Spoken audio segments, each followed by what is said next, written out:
All right. I am here with Andy from Swell Building Inspections for another weekly check-in for Reddit questions, online questions about property in general, particularly making sure you get the right place.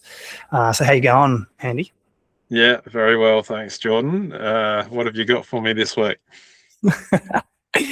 Well, we got something in from Reddit, and I'm going to just pull it up now on our little share screen.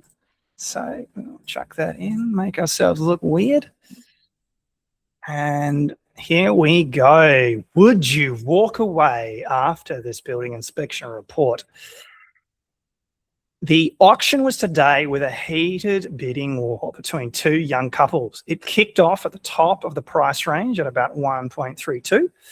After a few minutes of back and forwards, the property sold to a couple and a baby for $1.5 million, western suburbs in Melbourne. Got a building report back on a Melbourne house in the 1.25 to 1.3 range, and it's completely rattled me. The house presents beautifully online and at open inspections, but the report found leaking roof, rising lateral damp, wet rot, signs of termites in roof timbers, settlement cracks throughout, severe garage slab cracking, water penetration in roof cavity, split ridge beam, ceiling joist removed and not reinstated. The consistent theme seems to be water ingress plus movement plus questionable renovation work. What's wild is most auction buyers would probably never know unless they paid for the report too. Yeah. Question for you. Would this be an immediate walk away for you or just a normal old Melbourne house territory? Oh, look, it looks like it's in walk away territory for sure. It would very much depend on how much the person is in love with the location.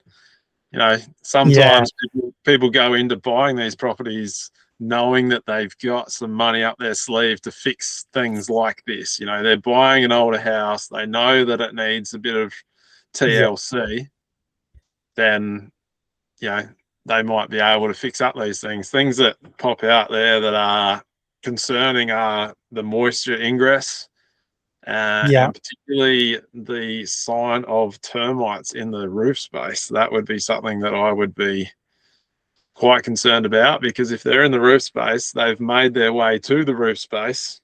Yeah, wow. They may have made their way through walls to the roof space, depending on what the construction material is of that building. So you could be in for a lot of issues. And sometimes termite damage in walls is not visible until you open up the wall. So, you know, I've done renovation works where we've opened up walls and it's just honeycomb inside. But without pulling the wall apart, you can't see it. So that's why it's particularly important to get these inspections done. But yeah, in general, like that's a fairly substantial list of defects. Yeah, my gosh. And like, what would, could you give us like a top of your head estimate on like what fixing all of that could be looking like? It very much depend on the size of the property. If you're looking at even just a standard 3-bedroom, 1-bathroom, single-story home in Hobart, where we're based, to get the roofing iron replaced, you'd be looking at, say $25,000 or more just to get the roofing iron replaced, and that's without any other remedial repairs that might be associated with it as well. There could be repairs to fascias and structural timbers within the roof that need fixing up, particularly if they've identified some timber rots and some termite damage and that sort of thing. So it could very quickly add up to being a very large number. Wow. Okay. Well, thanks, Andy, for giving us a little bit of a lowdown. It looks like this is a runaway. Yeah. Runaway with that one. Put a scoreboard up. Noted, but it could be fixed if you are intending and willing to do so. Let's Let's have a little look at some of the comments as well. Let's do a little Yeah. bit of a fact check on our Reddit comments because, sometimes people like to say things and sometimes they're true and sometimes they're a bit iffy. Let's go down here. We've got user from AU says, that's why the seller chose to go on an auction because they get out of free jail card for building defects.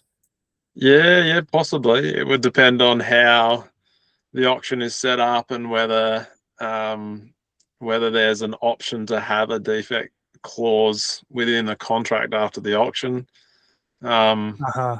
Yeah, sometimes that's not available because the seller is wanting to sell it, and people that are wanting to bid in the auction, they need to get their building inspection done before the auction. Yeah, right. Which is very much the case in a lot of circumstances. And this commenter here, they may have had some bad experiences maybe in the past with vendors or sellers that are pulled the wool over their eyes and made it look pretty for an auction, and then fortunately it's riddled with defects that they don't see. So it goes to show how important it is to get a building inspection done, regardless of if it's a auction or whether it's a normal purchase on the market like it normally would be. Yeah. All right. Well, that gets the tick of approval, fact checked by an official building inspector. I'm going to bump him up on the Reddit. Oh, I got to sign in Snap. To sign in later. So next one from Bayside Sunset Money. It's a new roof. If it needs a new roof, sorry. The rest you could ignore. All the water ingress makes it sound like a place you don't want to live in. What do you think about that? Yeah, well, I mean, it depends on. It's so hard to comment on these things when you haven't seen the house itself. Like this, the person who's put the initial thing into Reddit here may have sensationalized it a bit. And this person could be correct. Yeah, maybe it's just a leaking roof, and once they've fixed that, then 90% of your problems are fixed. But given the list that they put in there could be a lot of damp and rot. I mean, they've got. It sounds like they've got some damp issues within the walls and not just the roof space. Which dampness can contribute to termite as well. Termites love some damp timber, so it's it's neither here nor there on that one. I'm not sure. Like it's all right. That's a maybe. Yeah, it's a maybe. I wouldn't be ignoring defects though. Like that's not a good idea. Yeah, for sure. That's almost also like minus 0.5 there. For slightly unhelpful advice. And last one that popped up on our radar was Frozen Berry 21. She asks, is there a way to have these kinds of reports available for other potential buyers to access, like a database or something? The database question is very interesting. There are some individuals within the building inspection space that are attempting to create something similar to this, where say it's like an association of building inspectors, and they can put their inspection reports within a database that people can then purchase at a later time. The thing to be careful with inspection reports that are older ones would be, are they still relevant? Has the property had changes done to it since then?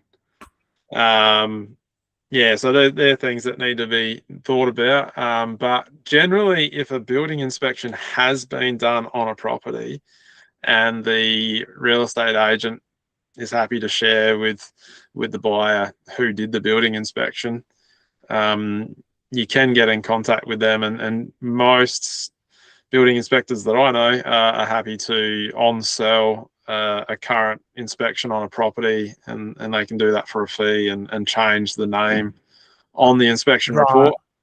But generally there's a fee involved with that, and that means that they can change it over the names, and it covers all the usual insurances and things like that that need to be covered. So you can get hold of a report if one's been done, But the database, yeah, I mean, it's a good idea to have a database with previous inspections in there.